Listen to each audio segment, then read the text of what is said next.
संग्रामे शंकर महाकाय सूर्यकोटि संभ्रमं निर्विघ्नं कुरु मे देव सर्वकार्येषु सर्वदा एकदन्तं चतुर्हस्तं पाशंकुशधारिणं वदन्तिवर्धं हस्ते विद्वानं मुषगध्वजं रक्तं लम्बोदरं सर्वतं रक्तवासं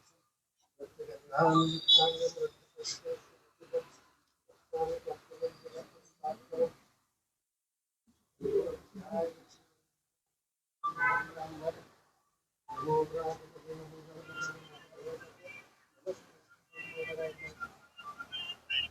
હવે પછીના ઇલેક્શનમાં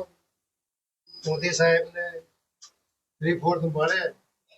અને આપણા બાકા એવા બધા જગ્યા થઈ જાય 357 થઈ હવે લિમિટેશન થી આવશે ને પણ આપણને જે પૈસા બાપા કરવું પડ્યું એવું ન કરવું પડે એવી 27 નું ઇલેક્શન આવે આપણું ચાલતું જ રહેવાનું આપણે ગુજરાતમાં તો આવ્યો નાખ્યો છે મોદી સાહેબ હવે મોટા શું છે હવે કે બ્લેકમેલ કરો આપવા તો ભાજપમાં જ છે બ્લેકમેલ કરી શકે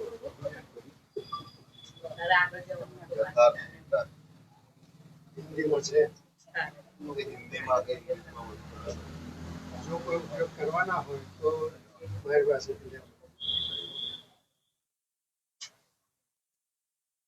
તો બીજી બધી ગીતા કરતા વ્યવસ્થિત છે એનું બાઇન્ડિંગ વગેરે પૂજાના સ્થાનનો ઉપયોગ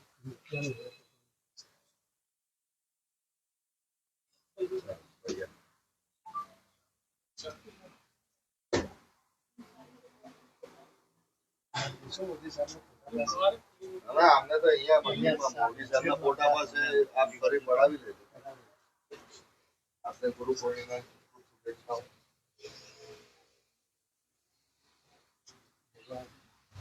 સારા જીવાત્માઓ ભેગા કરી સમાજનું દેશનું સનાતન ધર્મનું કલ્યાણ થાય ગુરુ એટલે શું કે ગુરુ જ્ઞાન નથી આપતા આપણે એવું સમજીએ છીએ કે ગુરુ જ્ઞાન આપે મારું અજ્ઞાન જે દૂર કરે તે મારું ગુરુ દત્તાત્રેય ભગવાને ગુરુ પૂર્ણિમા શરૂ કરી અને અમને 24 ગુરુ બનાવી રાખવાનું કદાચ વૃત્તાંત વાંચ્યું હોય તેમાં બધું દરેક વ્યક્તિ ગુરુને લાયક જ છે એમાંથી સારું ખોટું બી આપણે એક્સેપ્ટ કરી લો કે ભાઈ આ ખોટું છે તો આ પ્રમાણે આપણને શું બસ વાલ તમે આવો છો એટલે પપ્પાને બહુ યાદ આવે બહુ યાદ જે સંગત આજે આપણને કરીશું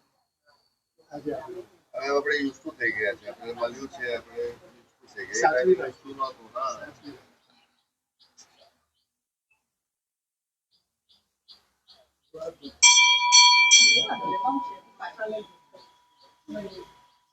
નમસ્કાર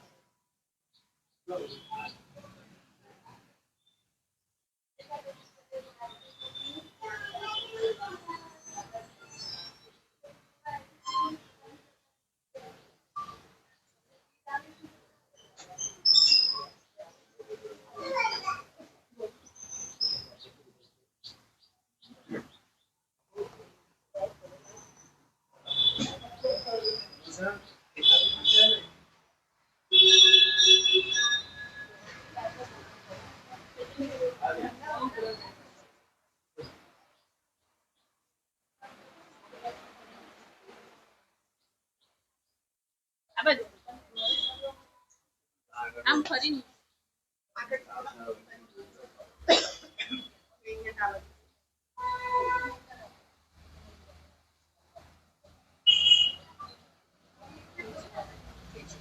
અંદર ના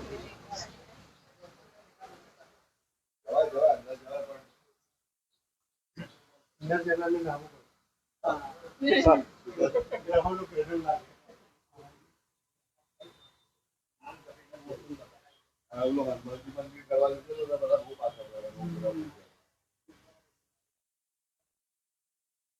ઉભા રહી બધા નવો નવો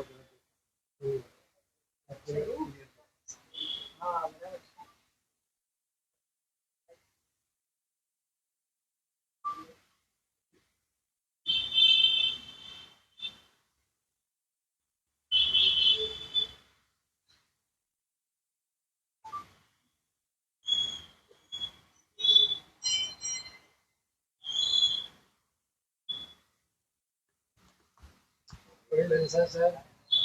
સિદ્ધાંત એવો લાગે ભગવાન પછી પહેલામાં પહેલા રાષ્ટ્રભક્ત હોવો જોઈએ, સાથે સાથે ધાર્મિક રીતે પડાતી પવિત્રતા અને સ્વચ્છતાનો નિયમ પાળવો હોય તો આ મંદિરે આવો. સ્વચ્છતા કમ્પ્લીટ જ રાખવાની, પોતાને હોય તો પછી એનું કોઈ અર્થ નથી. અમારા ગુરુજી તો માર પડ્યો હતો સાબરે સ્વામી, આજે સવારે નીકળે છે ને આમ બધા બેઠા હતા ને પછી સ્વામીજી કહે છે કે આપણી બધાની કેવો રસીજીના વરઘોડાનો પ્રોબ્લેમ છે, બધા દેવોના વરઘોડા નીકળે આપણે સિંહનો નથી નીકળતો, એ પછી આપણે પકડીને સિંહનો વરઘોડો છે.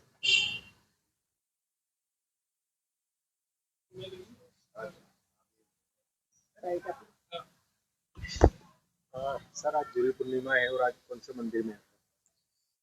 आज गुरु पूर्णिमा है। पूरे देश भर में गुरु पूर्णिमा हर साल मनाई जाती है। अपना गुरुओं का पूजन होता है। इस साल सुकृतेश्वर महादेव मंदिर के प्रांगण में यहाँ पर गणपति विराजमान है, हनुमान जी विराजमान है और महादेव भी विराजमान है। तो उन्हीं के जो पूजन करते हैं उनकी पूजा अर्चना करके हम जो है आगे बढ़ेंगे। आभार।